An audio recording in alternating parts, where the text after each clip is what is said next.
하고 있는 것을 볼 수가 있습니다. 요한복음 안에서는 그렇게 예수님께서는 자신을 계시하고 있는 모습을 보여주는 데에 7번에 걸쳐서, 요한복음에서만 7번에 걸쳐서 자신을 그렇게 계시합니다. 이것을 헬라어로는 에고 에이미라고 그렇게 이야기를 하는데요. 나는 뭐뭐이다 라고 그렇게 하는 것을 에고 에이미라고 합니다. 나는 이렇게 이다, 뭐뭐이다, 나는 뭐뭐이다 라고 하는 것, 이것을 바로 에고 에이미라고 하는데요. 일방적인 선언이라고 할 수가 있습니다. 이건 선포적 선언입니다.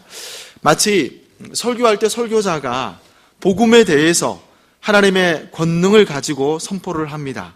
하나님의 권세를 가지고 복음을 전하는 데에 이 얼마나 위험을 갖겠습니까? 이렇게 말씀을 선포하는 것은 타협하는 것이 아닙니다. 상대방이 어떤 입장을 가지고 있든지 복음은 일방적이라는 거죠. 하나님의 권세를 힘입어서 선포하는 그 선포의 의미를 가지고 있습니다. 설교는 고대 로마의 사신들이 황제의 편지를 가지고 수신자에게 전달하는 그 모습과 같다라고 할 수가 있어요. 왕의 서신, 황제의 서신을 받는 사람들은 거기에 뭔가 토를 달고 거부하고 용납하기 힘들다라고 하는 것을 밝힐 수가 없는 거죠. 우리나라도 마찬가지죠.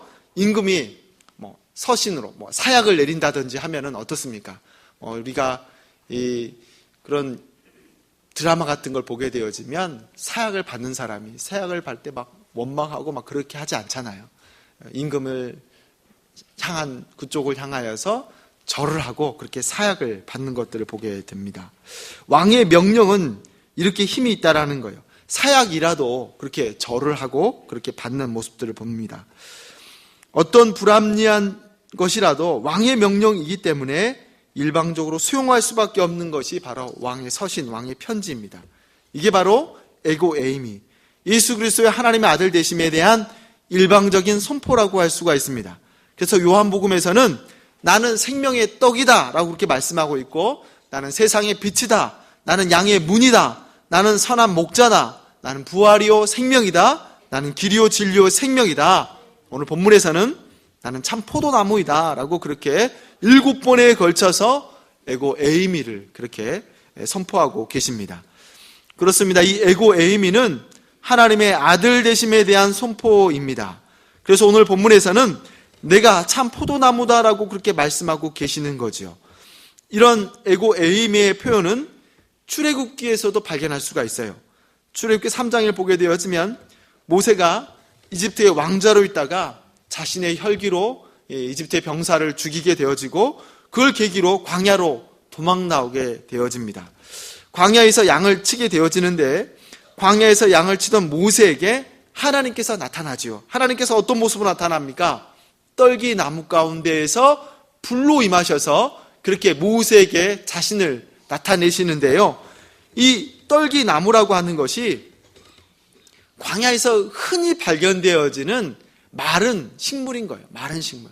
바람이 불면 이리저리로 굴려다니면서 다니다가 혹시 이게 마른 나뭇가지이기 때문에 작은 스파크라도 이렇게 번쩍하고 일어나게 되어지면 불에 타서 사라지게 되어지는데, 불에 타서 사라지는 그 순간이 0.5초면 충분해요. 확 타서 확 사라져버리는 것이 바로 이 떨기나무라는 거예요. 모세가 보기에 이 떨기나무에 불이 붙었다라고 하면은 순식간에 사라져야 되는데 그 불이 계속 타고 있는 것을 신기하게 바라보는 가운데에 그곳에서 하나님께서 모세에게 말씀하시는 그의 음성을 듣게 됩니다. 하나님께서 어떻게 말씀하십니까? 모세에게 가서 너의 백성을 구원하라 라고 그렇게 말씀하지요. 그때 모세는 하나님, 그러면 누가 나를 보냈다라고 얘기합니까? 이름이라도 좀 가르쳐 주십시오. 그렇게 하나님께 요청을 하지요. 그러자 하나님께서 뭐라고 모세에게 대답합니까? 나는 스스로 있는 자다라고 그렇게 말씀하지요. 영어로는 I am who I am 이라고 그렇게 자신을 하나님께서 밝히십니다. 이 스스로 있는 자라고 하는 그 뜻은요, 이름이 아니에요. 우리가 사실 하나님을 하나님이라고 부르는데 하나님은 하나님이 아니에요. 그냥 우리가 하나님이라고 하는 그런 곳에 이렇게 이름을 넣어서 이렇게 부르는 것인데, 하나님은 어떤 특정의 이름으로 가두어 둘 수 있는 분이 아니라는 거예요. 그래서 이스라엘 백성들이 하나님의 그의 이름 야훼라고 그렇게 부르는데, 이 야훼라고 하는 그 이름을 부르기를 감히 하지 못하는 거예요. 오랜 시간 동안 이 야훼라고 하는 이름을 부르지 못해서 하나님의 이름이 뭐였더라? 하나님을 어떻게 불렀더라? 라고 잊어버리는 그런 모습을 가졌다는 거죠. 그래서 이스라엘 백성이 하나님의 이름을 부를 때는 아도나이라고 그렇게 부르는데, 이 아도나이라고 하는 그 뜻은 주님이라는 뜻인 겁니다. 대명사인 거죠. 하나님이 아도나이가 아니라 주님이라고 하는 그런 이름으로 대신하는 것을 보게 됩니다. 그렇게 이스라엘 백성들은요, 하나님의 이름조차도 감히 부르지 못하는 그 이름으로 그렇게 여겼습니다. 여러분, 바다의 모래가 셀 수 있습니까? 하늘의 별을 셀 수 있습니까? 어떻게 이 바다의 모래를 세며 하늘의 별을 셀 수 있겠습니까? 도저히 측량 불가인 거죠. 그래서 남녀간에 서로 사랑하게 되면 물어보죠. 자기 나 얼마나 사랑해? 그러면 저 하늘의 별만큼 저의 바다의 모래와 같이 내가 너를 사랑해 라고 하는 그런 의미는 측량 불가다라고 하는 그런 표현이 되겠습니다. 하나님 또한 나는 나는 인간의 한계적 표현으로 표현할 수 없는 존재다라고 그렇게 밝히는 것이 나는 스스로 있는 자다라고 하는 그런 밝힘이 되어집니다. 근데 그런 하나님께서 인간의 몸으로 오셨다라고 하는 것은 하나님의 형상을 계시하셨다라고 하는 것이라는 거죠. 그 하나님의 자신의 계시라고 하는 것, 차마 이름으로도 밝힐 수 없고 그 형상을 볼 수도 없는 그분이 자신 스스로를 낮추어서 자기를 계시하셨다라고 하는 것은 놀라움 그 자체라고 할 수가 있는 거예요. 그 하나님께서 인간의 몸을 입고 오셨다라고 하는 것 자체가 놀라우신 하나님의 은혜라고 하는 그런 표현 사용할 수가 있는 겁니다. 이게 영어로 어떻게 표현합니까? 이거를 놀라우신 하나님의 은혜를 amazing grace라고 그렇게 하지 않습니까? 저는 이 amazing이라고 하는 단어가 놀라움보다도 훨씬 더 가깝지 않을까라는 생각들을 해보게 되어지는데요. 놀라움은 다시 그냥 놀랍다, 깜짝 놀랐다라고 끝나는데 amazing이라고 하는 단어 가운데서는 많은 그런 의미가 함축되어지지 않습니까? 기가 막히다, 두렵다, 경이롭다, 뛰어나다 이런 것을 표현할 때 amazing이라고 하는 그런 단어를 그렇게 사용하지요. 이 하나님의 은혜라고 하는 것은 이처럼 참으로 놀랍습니다. 표현할 수도 없는 것이고 아무리 그렇게 표현하려고 해도 표현이 완벽하지 않는 것이 바로 하나님 본인이신 것이고 하나님의 은혜가 되어지는 사실입니다. 우리 인간이 그렇다는 거예요. 사실 인간은요, 하나님의 존재 앞에서 깔끔해지는 거예요. 하나님의 존재 앞에서 우리가 어떻게 뭘로 이야기할 수가 있겠어요? 아무리 하나님의 은혜 앞에서 인간을 설명하려고 해도 깔끔해지는 것이 인간의 존재다라고 그렇게 할 수가 있습니다. 우리가 욥기서를 보게 되어지면 욥기서가 42장까지 구성이 되어 있어요. 이 욥기서입니다. 그런데 재미있게도 욥기서 41장에 가게 되어지면 갑자기 악어 이야기가 나와요. 악어 이야기. 근데 자세히 읽어보게 되어지면 이 악어가 우리가 알고 있는 악어가 아니라고 하는 것을 알 수가 있어요. 우리가 알고 있는 악어보다도 훨씬 더 거대한 악어인 것을 우리가 발견할 수가 있습니다. 거기 내용을 보게 되어지면 이 악어에 대해서 줄로 그 코를 꿰일 수 있겠느냐, 창으로 그 가죽을 뚫을 수 있겠느냐, 이런 내용들이 이렇게 나옵니다. 이 악어를 너희들이 잡을 때에 그 거대한 악어를 줄로 꿰서 그 코를 꿰어서 이렇게 잡아당길 수 있겠느냐. 니들이 아무리 창으로 그 악어를 이렇게 찔른다 해도 이 창으로 그 악어의 가죽이 뚫려지겠느냐라고 하는 그런 표현들을 볼 수가 있는데요. 그래서 창조과학계에서는 이 악어를 악어로 보지 않고 공룡으로 보고 있습니다. 그렇죠. 그렇게 욥기서의 악어를 표현하는 것들을 정리해 보게 되어지면 이 공룡이구나 라고 하는 게 맞는 거예요. 그래서 이 욥기서가 얼마나 오래된 성경인지를 생각해 볼 수가 있습니다. 성경에서 가장 오래된 성경은 욥기서인 거예요. 창세기보다도 더 오래되어 있는 성경이 바로 욥기서로 봅니다. 아브라함이 있기 전부터서 기록된 성경이 바로 욥기서다라고 그렇게 보고 있습니다. 그럼 왜 갑자기 이 공룡의 이야기를 하고 있느냐라고 했었을 때, 여러분, 공룡의 크기가 얼마나 큰가요? 제가 이렇게 검색을 해보니까 무게가 70톤이라는 거예요. 70톤이라고 하는 게 크기가 이렇게 상상이 갑니까? 또 무게는 70톤이고 크기는 35m라는 거예요. 35m. 오늘도 이렇게 저 성도님들을 맞이하면서 교육관을 보니까, 교육관 하면 끝을 이렇게 쭉 보니까 이렇게 보니까 보여지더라고요. 근데 35m라고 한다면은 저희 교육관보다 훨씬 더 한 20층 정도의 건물의 크기라고 할 수가 있는 거죠. 그렇다면 사람이 공룡을 볼 때 어떻게 봐야 될까요? 이렇게 봐도 보여지지 않는 게 이 공룡의 크기다라고 할 수가 있어요. 이 공룡의 이름이요, 아르젠티노사우루스라고 그렇게 부르는데, 약 1억 년 전에 지구에 살았다라고 그렇게 과학자들이 밝히고 있습니다. 근데 갑자기 욥기가 이 공룡의 이야기를 하냐라고 하면은요, 욥기의 내용을 보게 되어지면 1장에서, 그쵸? 욥기가 말할 수 없는, 도저히 해석할 수 없는 고난이 한꺼번에 그렇게 확 찾아오게 되어지는 거예요. 이건 누가 봐도 해석할 수가 없어요. 동방의 의인이라고 불리우는 이 욥 가운데 어떻게 그 많은 시련들이 한꺼번에 찾아올 수 있느냐라고 하는 것을 그렇게 이야기합니다. 계속적으로 친구들과 논쟁을 하는 거예요. 이 고난의 의미가 뭐냐? 왜 욥 너에게 이런 아픔이 찾아오느냐를 가지고 공방을 무려 40장까지 계속 왔다 갔다 그렇게 하는 가운데에 이 욥에게 있어서는 가장 큰 고민이라는 거예요. 도저히 인간의 합리로서 해석이 불가능한 것이 분명합니다. 이렇게 도저히 해석이 안 되고 아무리 생각해도 하나님께서 뭔가 이거 실수한 거 아니냐, 나는 의인인데 전혀 이렇게 문제 없는 사람인데 왜 내게 이런 고난을 주느냐라고 하는 그 고난 앞에 있다가, 그러다가 35m짜리 공룡이 달을 쿵 하고 이렇게 내딛는 거예요. 여러분, 이렇게 35m짜리 70톤의 그 무게의 공룡이 사람 앞에 쿵 나타나게 되어지면은요, 이 앞에서, 이 공룡 앞에서 하나님, 왜 의인이 고난을 당해야 합니까? 하나님, 왜 인간을 죄인으로 그렇게 내버려 두십니까? 막 따지고 들어가다가 공룡이 나타나면 어떻게 될까요? 이런 공룡 앞에서 이런 고민들이 아주 깔끔하게 걸음아 나 살려라 하고 도망을 가게 되어지는 거예요. 예. 이런 거대한 35m짜리 공룡 앞에서는 인간의 온갖 번뇌는 사라지고 자신은 온데간데 없어지고 오직 본능만 살아남는 거죠. 아, 내가 살아야 한다 하고 그렇게 뛰쳐나가는 그런 모습을 보게 됩니다. 그리고 그 밑에 자막이 들어간다라고 한다면 어떤 자막이 들어갈까요?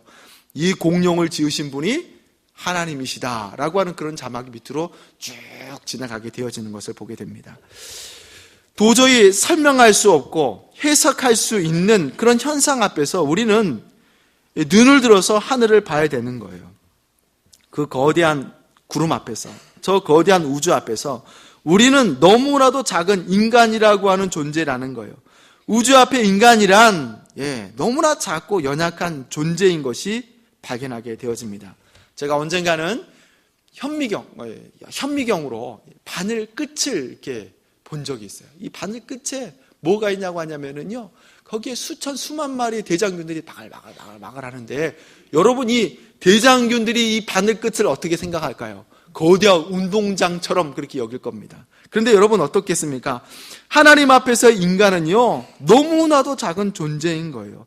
만약 그 거대한 우주 앞에, 막대한 그 우주 앞에 인간이라고 하는 그 존재는요, 바늘 끝에 있는 대장균보다도 더 작은 존재가 되어지는 것이 바로 우리의 모습이라고 할 수가 있습니다. 만약 우리가 그 영광을 정말 조금만이라도 경험하게 되어진다라고 한다면 그 놀라운 그 하나님의 영광 앞에 감격하지 않을 사람이 어디 있겠느냐라는 거예요. 제가 지난 주일에요, 이제 8개 노예 체육대회가 있어서 지난해 이제 체육대회 참여해가지고 돌아오는 길에요, 앞에 뭐 한 100평 정도 되어지는 이 꽃잔디가 이렇게 쫙, 이렇게, 저도 그렇게 큰 꽃잔디는 처음 본 것 같아요. 옆에 있는 사람이, 저기 꽃잔디 좀 봐! 아유, 운전하는데 깜짝 놀라가지고 성질이 날 뻔, 꽃잔디 보면서 막 성질이 날 뻔했던 그런 기억이 있습니다. 예.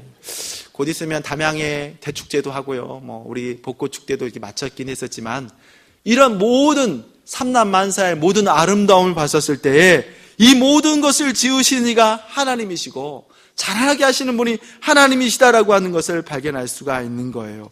우리 이 자연 앞에서도 자신을 가지고 있는 모든 것을 다 내어져 버리고 하나님의 영광 앞에 엎드리는 존재일 수밖에 없다라고 하는 것을 발견합니다. 그래서요, 이 조병호 목사님이 그런 표현들을 많이 사용하더라고요. 배를 깐다, 배를 깐다라는 표현을 많이 사용하는데, 이 배를 깐다라는 표현이요, 이스라엘 백성들이 하나님의 영광에 직면하게 되어지면 엎드리는데요.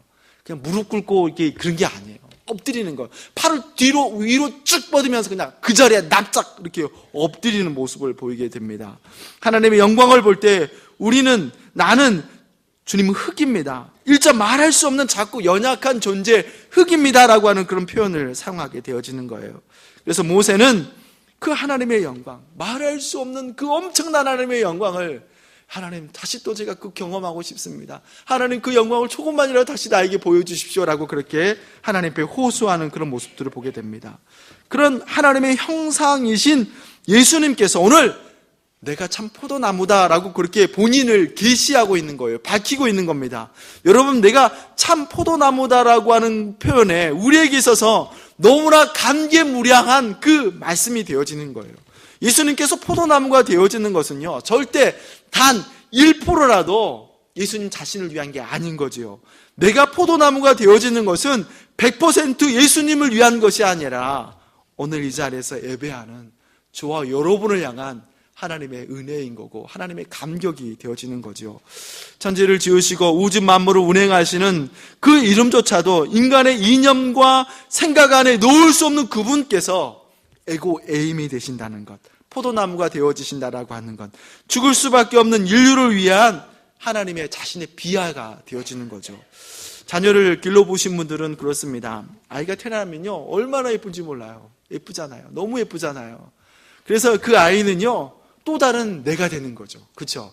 이 아이는 이 아이가 아니라 또 다른 내가 되어지는 거, 어쩌면 나보다도 더 귀한 존재가 되어지는 것이 태어난 자녀의 모습이라고 할 수가 있습니다. 근데 그렇게 예쁘고 아름다운, 눈에 넣어도 아프지 않을 그 아이가 감기라도 걸려서 아프기라도 하면은요, 엄마는 아빠는 아이와 함께 잠을 꼬딱 그렇게 새게 됩니다. 여러분, 돌이 안 되는 아이가요, 이 코에 이 가래가 가득 차서 풀 수가 없죠. 돌이 안 되는 아이는 코 푸는 게 능력이 안 되잖아요. 그러면 어떻게 합니까? 숨이 안 쉬어지니 힘들어하는 그런 모습 가운데 아빠는 입을 코에다 대고 그 가래를 이렇게 빠는 거예요. 빨아요. 이게 부모가 아니면 이해할 수가 없는 거. 아유, 그 지저분한 거 더러운 걸 어떻게 빨아? 그러는데 그냥 자연스럽게 힘들어하는 그 아이를 향해서 아버지는 그의 코에 이렇게 입을 대는 그런 모습들을 보게 됩니다. 그렇게 하면서 무엇을 발견하냐면, 말씀이 그 안에 있는 사람들은 이게 하나님의 마음이시구나, 하나님께서 인간을 그렇게 사랑하셔서 그렇게 오시는구나라고 하는 것을 알게 되어지는 겁니다. 그렇게 하면서 하나님의 아버지의 마음을 조금이라도 측량하게 되어지는 거죠. 하나님은 인간일 수 없는 분입니다. 그런데 인간이 되신 거예요. 양이 되어지고 문이 되어지고 빛이 되어지고 포도나무가 되어져서 어떻게든지 저와 여러분에게 구원의 길을 제시하는 분이 하나님의 형상이신 예수 그리스도이신 줄로 믿습니다. 그리고 이제 중요한 것은 포도나무가 아니라 포도가지인 거죠. 여러분, 2절에 뭐라고 말씀합니까? 저와 여러분을 향하여서 너희는 가지다라고 그렇게 말씀하고 있어요.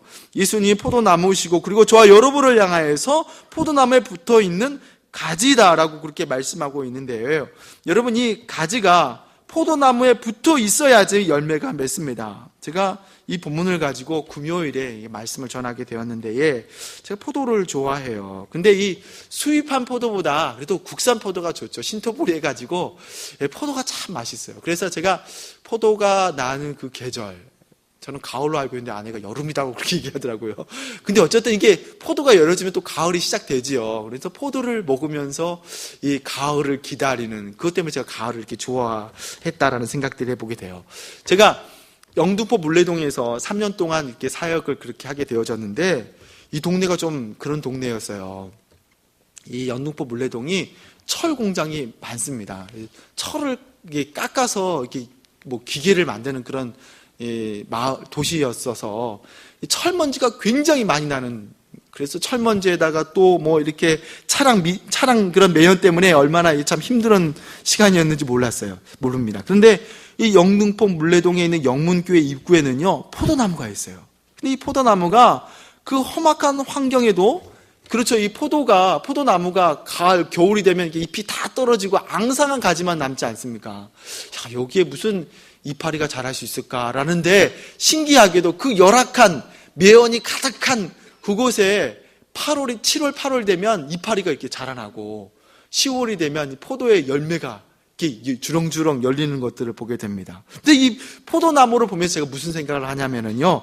그래, 이 포도나무가 가지가 붙어 있으면 포도는 열리는구나라고 하는 것을 생각하면서 오늘 요한복음 15장을 이렇게 자연스럽게 생각하게 됩니다.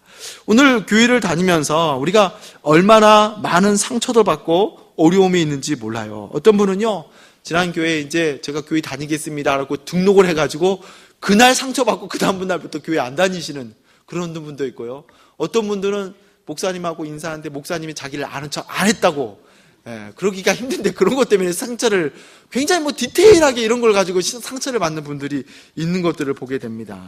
교회가요, 보면 온통 상처받을 것들, 그 투성인 게 또 교회인 것들을 보게 됩니다.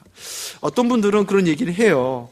병원에 병원병이 있다는 겁니다. 환자를 치료하고 환자를 이렇게 회복시켜야 하는 그곳에 병원병이 있다는 거예요. 병원에 없으면, 병원에 안 가면 병원병이 안 생기는데 병원에 있어서 생기는 병이 있다라고 그렇게 얘기를 합니다. 그래서 우리가요, 병원에 갔다가 오신 길은 항상 손을 깨끗이, 거기는 온갖 좀 병균이 많이 있기 때문에 손을 깨끗이 그렇게 씻어야 합니다. 근데 교회도 마찬가지예요.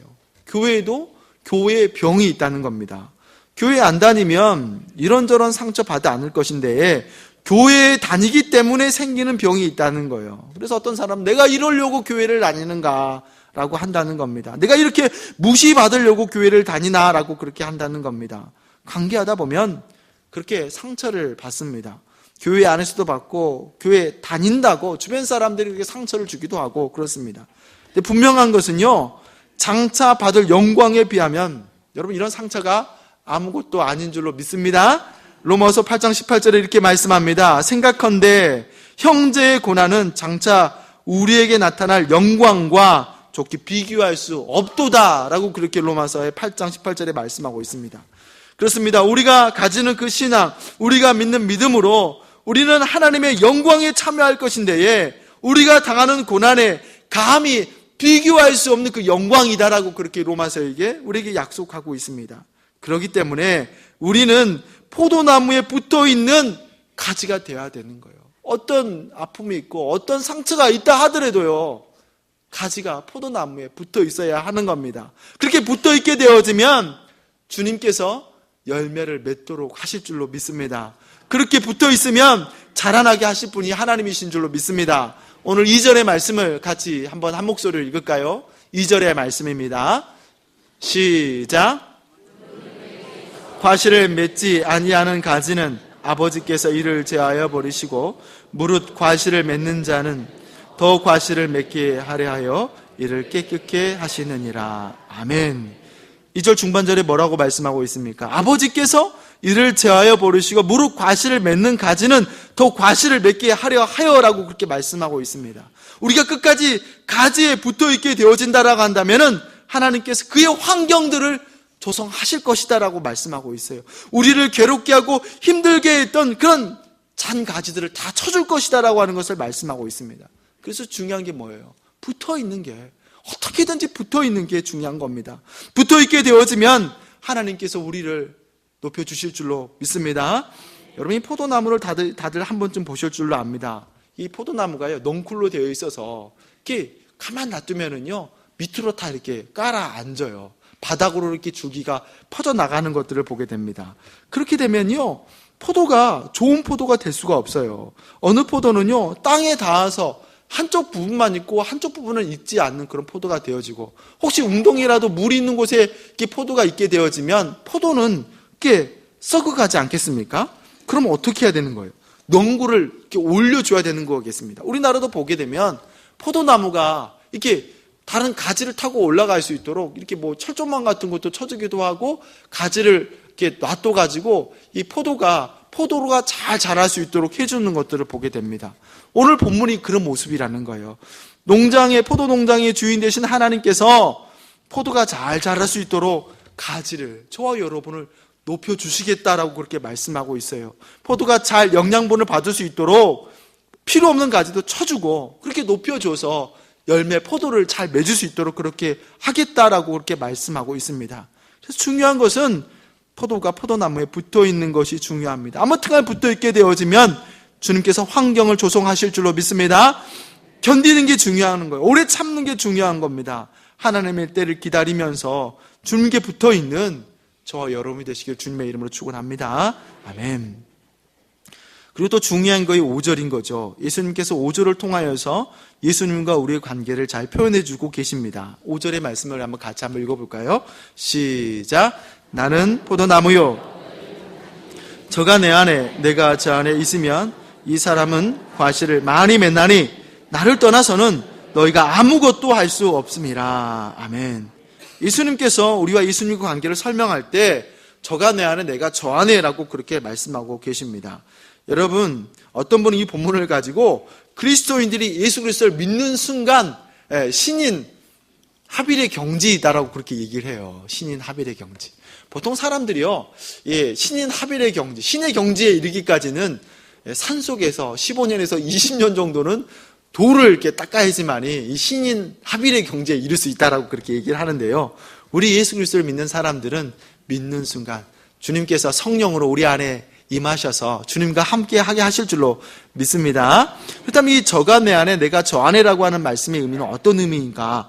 이것을 해석해 주는 것이 7절의 말씀이에요. 7절의 말씀을 또 같이 한번 읽겠습니다. 시작. 너희가 내 안에 거하고 내 말이 너희 안에 거하면 무엇이든지 원하는 대로 구하라.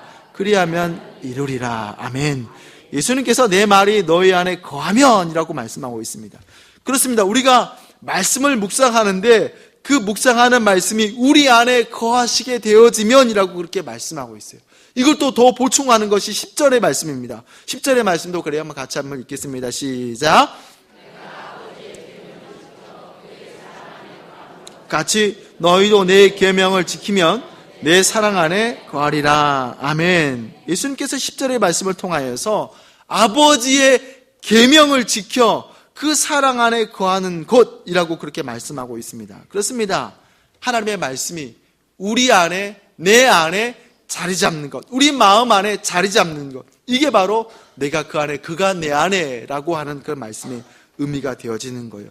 우리는 말씀을 통하여서 예수님과 함께 동행하는 삶을 살 수가 있습니다. 우리가 이렇게 예배를 드리는 것이 중요한데요. 왜 중요합니까? 말씀이 우리 안에, 우리 마음 안에 씨앗으로 뿌려지는 순간이기 때문에 중요하다는 거예요. 오늘 본문의 말씀과 같이 저가 내 안에, 내가 저 안에 이 말씀의 의미, 하나님의 말씀, 성경이 내 마음에 자리 잡는 그 순간이 예배드리는 그 순간이기 때문에 중요하다고 하는 것을 우리가 발견할 수가 있습니다. 하나님께서 그렇게 우리 안에 바탕이 되어져서 기도하는 것은, 말씀이 바탕이 되어져서 기도하는 것은 분명 들어주시다라고 그렇게 약속하고 있습니다.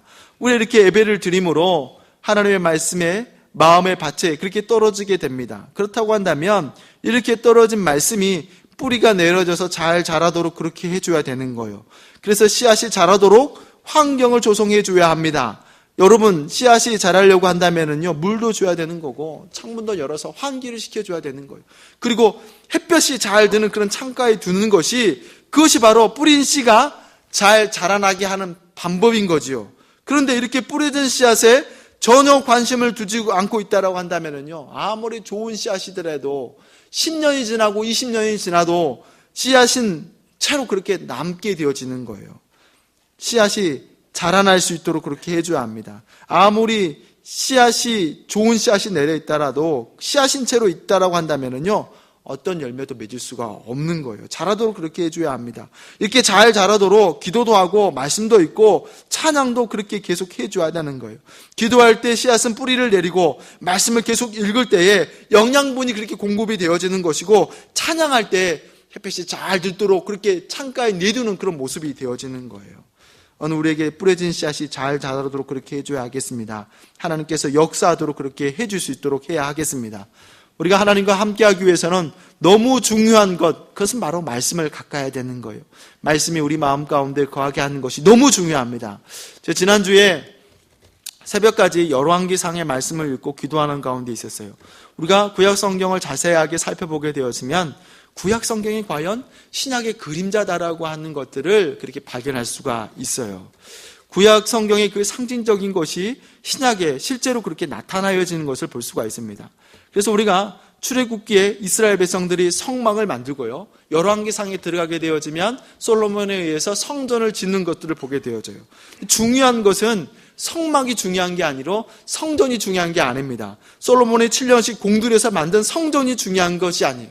또 신약때에 들어가면서 헤롯 대왕이 무려 48년 동안이나 공을 들여가지고 정말 아름답게 성전을 짓게 되어지는데, 이 화려한 외모가 중요한 게 아닌 거죠. 성전이 중요하고 성막이 중요한 것은 하나님의 임재의 상징이라고 하는 법궤가 그 안에 있어야지만이, 법궤가 그 안에 자리 잡아야지만이 성막이 성막 되어지는 거고 성전이 성전이 되어지는 거예요.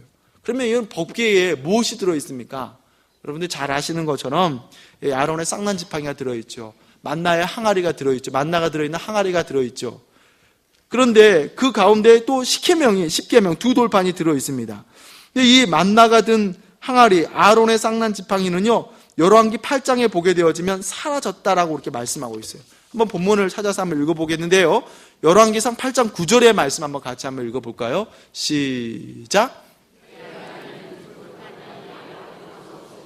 이것은 이스라엘 자손이 애굽 땅에서 나온 후 여호와께서 저희와 언약을 세우실 때에 모세가 호렙에서 그 안에 넣은 것이더라. 네, 그렇습니다. 원래는 이 법궤 안에 아론의 쌍난 지팡이도 있어야 되는 거고, 이 만나가 들어있는 항아리가 있어야 되고, 두 돌판이 있어야 되는 건데, 이 두 가지는, 쌍난 지팡이와 항아리는 어디로 사라졌는데 다 사라져버리고 법궤 안에 두 돌판만 남아있다라고 하는 것을 그렇게 밝히고 있습니다.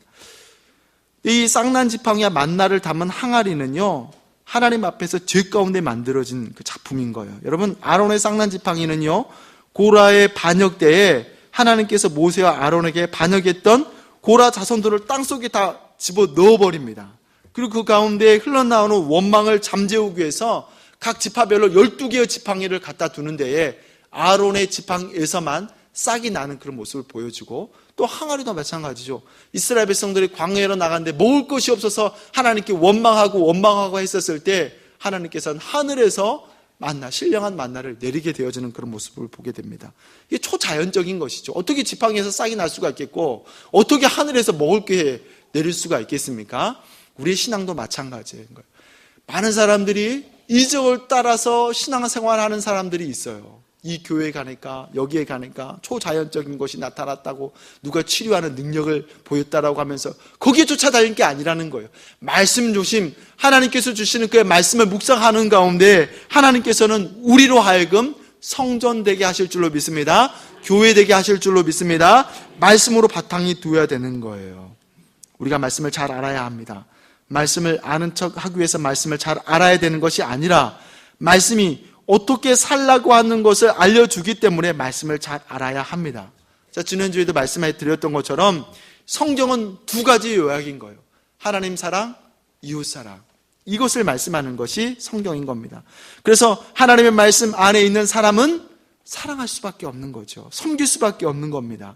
주님 안에 거하시기 원합니다. 말씀 안에 거하시기 원합니다. 주님 안에 거하심으로 인도하심을 받는 저와 여러분이 되시길 주님의 이름으로 축원합니다. 기도하겠습니다.